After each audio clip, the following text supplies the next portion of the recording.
వందే మాత్రం. నేను మీ journalist Navatha. Welcome to our voice. నేను ఒక వీడియో చూపిస్తా, ఇది సోషల్ మీడియాలో బాగా వైరల్ అవుతుంది, తర్వాత మాట్లాడుకుందాం.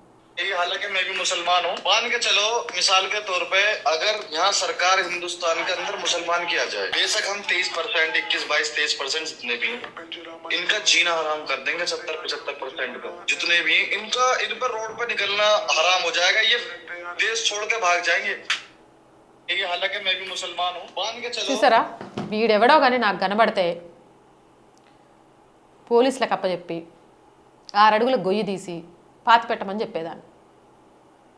చట్టాన్ని మన చేతుల్లోకి తీసుకోకూడదు అనే ఒక బాధ్యతాయుతమైన భారతీయ పౌరురాలుగా చెప్తున్నా. కానీ అరగుండు కొట్టించి సున్నం బొట్లు పెట్టించి మాత్రం తిప్పాలి. వాడు ఏం మాట్లాడాడో విన్నారా? భారత్లో మా ప్రభుత్వం వస్తే హిందువుల బతుకు నరకం చేస్తాం. సోషల్ మీడియాలో వైరల్ అవుతున్న ఒక ముస్లిం యువకుడి షాకింగ్ వ్యాఖ్యలు. ఆయన ఏం చెప్తున్నాడంటే, నేను ఒక ముస్లింని, ఒకవేళ పొరపాటున భారతదేశంలో మా ప్రభుత్వం అధికారంలోకి వస్తే ఏం జరుగుతుందో ఊహించండి. మేము కేవలం 23% మాత్రమే ఉండొచ్చు, కానీ ఇక్కడున్న 70-75% మంది హిందువుల బతుకులను మాత్రం నరకం చేసి చూపిస్తాం. మా ప్రభుత్వం వస్తే హిందువులు కనీసం రోడ్లపైకి వచ్చి తిరగడం కూడా సాధ్యం కానంత కఠినమైన పరిస్థితులను సృష్టిస్తాం. ఇక్కడ బతకలేక వాళ్ళే ఈ దేశాలు వదిలిపెట్టి పారిపోయేలా చేస్తాం అంటూ బహిరంగంగా హెచ్చరిస్తున్నాడు. హిందూ యువతుల మొత్తం బయోడేటా అంతా తమ వద్ద ఉందని, తమ ఫ్రెండ్స్ సర్కిల్లో ఉన్నవారంతా హిందూ అమ్మాయిల్ని టార్గెట్ చేసి ట్రాప్ చేస్తున్నారని, వారిని కేవలం వాడుకొని వదిలేయడమే తమ పని అన్నట్లుగా అత్యంత దారుణంగా మాట్లాడుతున్నాడు. దేశంలో శాంతిని దెబ్బతీసేలా నిర్దిష్ట వర్గాన్ని లక్ష్యంగా చేసుకొని ఇలాంటి విద్వేషపూరిత వ్యాఖ్యలు చేస్తున్న వారిపై కఠినమైన చట్టపరమైన చర్యలు తీసుకోవాలి. ఇలాంటి వాళ్ళ అకౌంట్ని కనుక్కొని వీడెవ్వడు ఎక్కడోడని తెలుసుకొని వీడిని అసలు మళ్ళీ బయటికి రానియడం, జైల్లో పెట్టడం, 3 పూటల మేపడం కాదు, డైరెక్ట్ ఉరికమ్మ ఎక్కియాలి.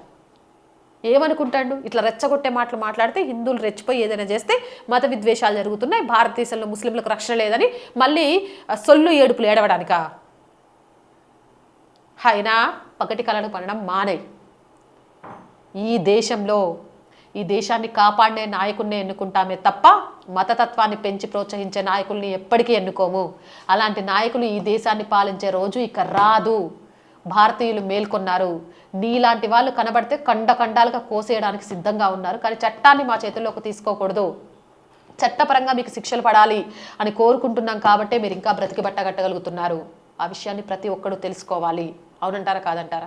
మీ అభిప్రాయం కామెంట్ చేయండి. జై హింద్, జై భారత్. నేను మోర్ వీడియోస్ కోసం R group of channels, R voice, R political, R Sanskriti 3 మన ఛానల్సే వెంటనే సబ్స్క్రైబ్ చేయండి. కంటెంట్ బాగుంది అనిపిస్తే లైక్ చేయండి, షేర్ చేయండి. అండ్ ఆర్థికంగా ఆర్ వాయిస్కి మీ చేయూత చాలా అవసరం. ఆర్థికంగా సపోర్ట్ చేయాలి అంటే సబ్స్క్రిప్షన్ పక్కనే జాయిన్ అనే బటన్ ఉంది.